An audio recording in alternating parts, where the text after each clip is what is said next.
এবার তুমি শুয়ে যাও গা, মুজে যাও গা, এটা কেউ দেখার বিষয় না। হোয়াট এ লোড ভাই! গাড়ি 60 ফুট, লোড 40 ফুটের। খাইবিনি খামু, দিবিনি মানে একেবারেই না, এই কথাটা লরি চালকদের উপরে ঠিক বসে। মানে আমাদের ভিতরে রেস্টে কোনো তফাৎ নাই। Hello guys, welcome back to my channel once again. আপনারা সবাই কেমন আছেন অবশ্যই জানাবেন। বন্ধুরা, রাত দুপুরে সবাই যখন গভীর ঘুমে মগ্ন, ঠিক তখনই লরি চালকেরা নিজ নিজ দায়িত্বে নিজ নিজ বিপদে ব্যস্ত। বাংলায় একটা প্রবাদ আছে, খাইবিনি খামু, দিবিনি মানে একেবারেই না, এই কথাটা লরি চালকদের উপরে ঠিক বসে। রাস্তায় নানা সময় হাজারো ভাবে চাঁদা আদায় করা হয় লরি চালকদের কাছ থেকে, কিন্তু যখন লরি চালকরা বিপদে পড়ে 99% মানুষ মুখ ফিরিয়ে নেয়, কেউ তাদের সাহায্য করতে চায় না। কথাটা একটু তেতো, কিন্তু এটাই বাস্তব ভাই।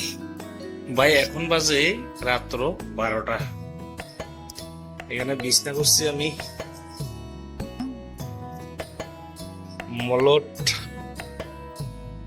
মলট আর হালকা একটা কম্বল আর এ হলো মশারি। কিছু করণের উপরে ভাই, ফাঙ্কা আছে কিন্তু চলে না। ওই একটা কথা আছে না হিন্দিতে, বুলাতে হে মগর জানে কা নেই। আমিও হেরে অনেক ডাকতেছি কিন্তু হে চলে না। বেশিরভাগ ট্রাক ড্রাইভারের জীবন এরকমই কাটে। আপনার না ঘুম আছে ঠিক মতো, না খাওয়ান আছে, না বিশ্বাস। এখানে তো ভাগ্য ভালো ঘুমানোর জায়গা পাচ্ছি, কোনো স্টেশনে ঘুমানোর জায়গাও নেই। ঘুমানোর জায়গা হচ্ছে গাড়ির ভিতরে কতটুকু 1 ফুটে 5 সিট, ওই ভিতরে কোনো রকম খুলে রাখো, মশার কামড় টামড় খাইয়া এবার তুমি শুয়ে যাও গা, মুজে যাও গা, এটা কেউ দেখার বিষয় না। আমাদের ভারতবর্ষের ড্রাইভারদের জীবনটা তোমার এখন যে গাড়িটা তুলছে ফেসে গেছে, সেটা এখন তুলে দিত না। সেটা তুলতে তুলতে সকালে 9টা 10টা 5 ঘন্টা এটা ক্র্যাঙ্ক লাগবে, প্রপার ক্র্যাঙ্ক ছাড়া এটা তুলে দিত না। একটু বেশি টাইম লেগেছে। তাছাড়া এটা গ্যাসের গাড়ির কারণে এটার ক্ষমতা নেই।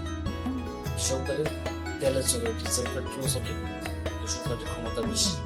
পেট্রোল গাড়ি সবসময় ক্ষমতার সময় থেকে বেশি, আর ডিজেল গাড়ি এর থেকে একটু কম, কিন্তু গ্যাসের গাড়ি একেবারেই কম। সে কারণে এটা অনেক চান্স রিজেন্সি একবারেই না। আপনি সকালে দেখা যাক কিন্তু আপনি সকালে যদি আমি যেন অবশ্যই থাকবেন, আপডেট অবশ্যই। গুড মর্নিং দোস্ত, গুড মর্নিং।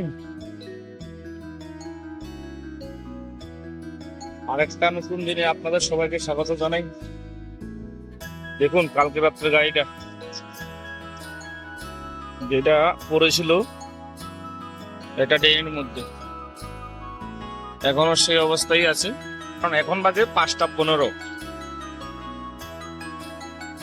এত সকাল কেউ আসবে না।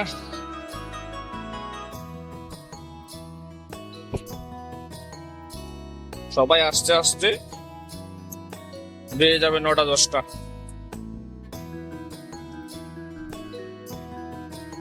ওইটা আমার গাড়ি,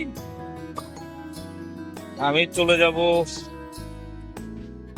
এক্ষুনি। যদিও যদি থাকি তারপরও দেখানোর চেষ্টা করব কিভাবে গাড়িটা উঠানো হয়। হোয়াট এ লোড ভাই! গাড়ি 60 ফুট, লোড 40 ফুটের। ভাই এটা কেন আমার গাড়ি, আর আমার গাড়ির নিচে একজন রেস্ট করতেছে, আর গাড়ির নিচে আমি রেস্ট করতেছি। মানে আমাদের ভিতরে রেস্টে কোনো তফাৎ নাই। এটা আমাদের ভারতবর্ষের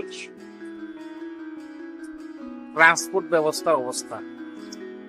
এর জন্য অ্যাকচুয়ালি আমরাও দায়ী কিছুটা, পুরোপুরি সরকারকেও দায়ী করি না, কিন্তু 70% সরকারও দায়ী, 30% আমরা দায়ী। সেটা নিয়ে বড় একদিন কথা বলবো, কিন্তু আমরা স্বাধীনতার এত বছর পরেও 70-75 বছর পরেও আমরা পরাধীন। আমরা জন্য কোনো আইন নেই, মানে মোটর চালকদের জন্য কোনো আইন নেই, সব আমাদের বিরুদ্ধে। বিশেষ করে ট্রাক গাড়ির বিরুদ্ধে, ট্রাক চালকদের বিরুদ্ধে, ট্রাক মালিকদের বিরুদ্ধে।